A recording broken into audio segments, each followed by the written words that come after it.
So we're in chapter 24, and what happens is, as a result of the Great Depression, well, we're not in the Great Depression yet. We're in the 1920s, and as a result of this great prosperity, we go in with kind of false hopes into the latter part of the 1920s, and false ideas about what's gonna be coming down for the American culture and society, because we start doing things like buying things on margin and using credit and all of these different things that kind of delay payment for whatever it is that you're purchasing. And so that allows people to kind of get their feet into more things than they really can afford. Okay, so we go from this prosperous time where people are consumerism is coming to a forefront. We have all this advertising that's coming out and convincing people that you need these things, and so everybody's like, oh my God, I need to have these things, and so you pay on installment plans, and eventually it's going to catch up to you and you can't afford to pay for any of it. So what's happening is in the 1920s, we have a number of things that come together that cause the Great Depression, and the stock market was kind of the last straw that broke the camel's back. There was a number of things that led to the Great Depression. Among them were an uneven distribution of wealth. What does that mean? Go ahead. The rich people are really, really rich, and the poor people are really, really poor. Right. So the rich get richer, the poor get poorer. So there were some statistics in your book about the top people. Where did it say? The top 5% of American families received 30% of the nation's income. Okay, so the top 5%, so the richest 5% of the people in the country received 30% of the country's income. Okay. The bottom 60% got only 26%. So 60% of the population was bringing in only 26% of the wealth in the country. About 71% of American families had annual incomes below $2,500, and nearly 80% of the nation's families had no savings. The top 0.1% of families held 34% of all savings. And the top 0.5% of Americans owned 32.4% of the net wealth of the entire population. Does that make sense, how that offsets what's happening in the country? So the people who are poor are hella poor, and the people who are rich are really rich, and they control the bulk of the money and the wealth that's in the country. Okay? On top of that, we have a lot of people who are buying on credit and buying on margin and can't afford what they're paying for. And on top of that, we have droughts and floods and the boll weevil, that nasty little bug that will attack your crops, which is what leads us to this picture here, the Dust Bowl. In the southwestern United States, they were having incredible droughts, and as a result of that, the topsoil was kind of losing its nutrients and losing its ability to actually grow productive crops in it, and it turned all to kind of like sand. And so they had these incredible storms that blew across, and it would be like snow. You'd have a heavy snowstorm, only the snow melts. You can't get the sand out of, the crevices of your house and, your farm machinery, and, the livestock has nothing to eat. And so the droughts that happened and the attack of the boll weevil really kind of slaughtered the crops in the South, particularly in the Southwest. And actually, we had effects of the Dust Bowl in Minnesota, which is kind of hard to believe when you think about the fact that the majority of it happened in Oklahoma and Texas and down in that area. But there were clouds of dust that permeated the northern part of the states too. Causes the Great Depression, and then analyze the estimated wages. We're not actually going to develop a budget for 1930s family, but the Great Depression, as we talked about some of these causes, were varied and disputed. A lot of people just say the Great Depression was caused by the stock market crash. And basically what happened is people lost confidence in the stock market, and so everybody wanted to sell all their stocks at the same time. Like, get me out, I want my cash, I don't want to be involved in this stock market anymore. Well, in order to be able to sell your stocks, you have to have buyers, right? And if everybody's losing their money because of different things that are happening in the economy, who's going to buy the stocks?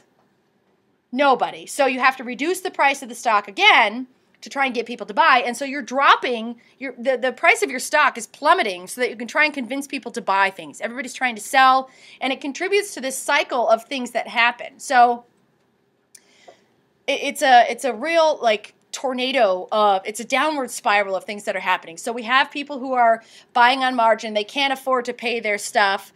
And so people aren't buying things anymore. And when people aren't buying things anymore, they aren't producing things anymore. And so when the production of things goes down, jobs are lost. And when people's jobs are lost, they can't afford to pay for the things that they need.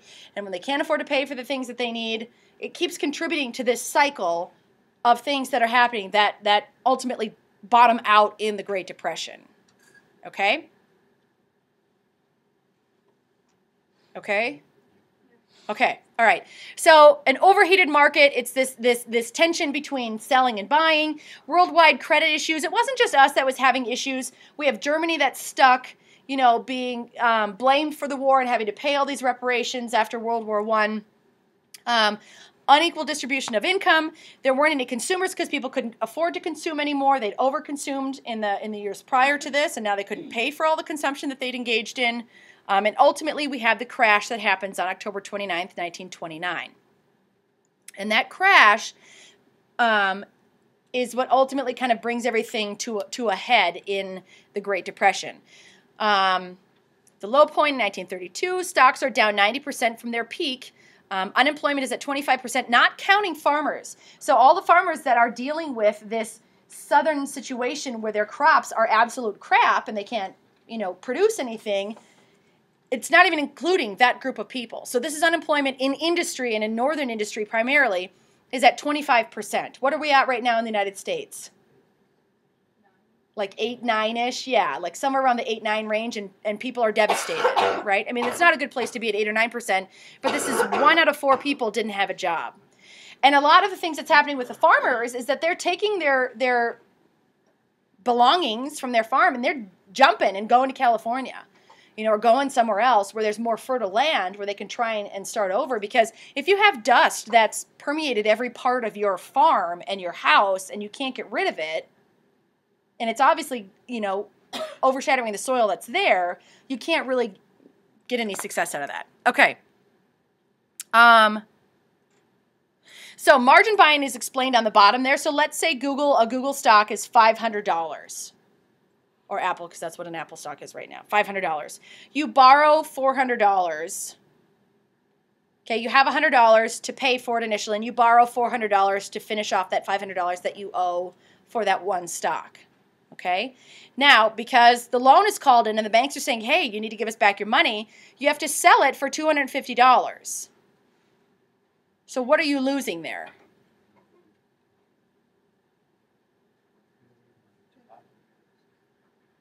If you have to sell the stock for $250, you're able to take in that $250, right? But how much do you still owe the bank? $150. So you're coming out negative, right? So if you have more than one stock, it's going to compile and it's going to cause a lot of problems because you're not able to make up that balance. You borrowed a lot from the bank in the hopes that the stock would increase in price, and it didn't. The stock market is one of those things that's a longevity investment. You're not doing the stock market to make money today and get out tomorrow, right? Okay. I was able to earn 2 stocks while working at Apple. Woo! Good story. But now they're up over $500, so that's pretty impressive.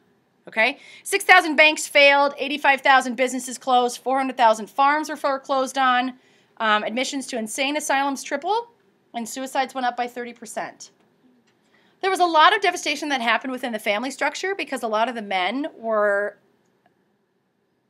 I don't know the word, they because they couldn't provide for their family, a percentage of men just took off and left their family to try and find money but never went back because they were humiliated and ashamed that they couldn't provide for their family. So not only was there an economic disaster, but there was also a social infrastructure disaster that's happening as a result of these families being separated. So I'm just looking at your chapter here. We have the crash, mass unemployment, which we're talking about right now. And then enter on the scene Herbert Hoover. Yeah, Herbert Hoover. Part of the problem with Hoover was that he had, after World War I, had done really great things for humanitarian causes, but really didn't know how to deal with the domestic issue of the Depression. And so they ended up, Hoover did a whole lot of things that didn't work. And so people blamed him for a lot of the Great Depression. And so he was not reelected, and FDR stepped in. And with FDR comes the New Deal, right? So we have a new kind of outlook on things that are happening. There's a map that's referenced. You know, I love the maps and the pictures in the book. But on page 853, they look at the election of 1932. Herbert Hoover gets 3 or 4 states, I think. Yeah. He had 11% of the electoral vote, and Franklin Roosevelt, like the whole rest of the country, is red for the Democrat, which I think is kind of funny. One of the things that they talk about in the book is the bonus army.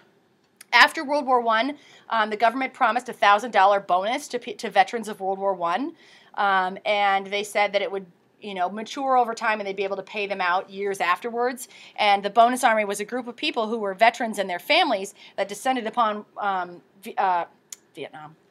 Where am I thinking of? Washington, D.C., and like camped out on the lawn and waited there for their payment to be given in cash. And the government didn't have the cash.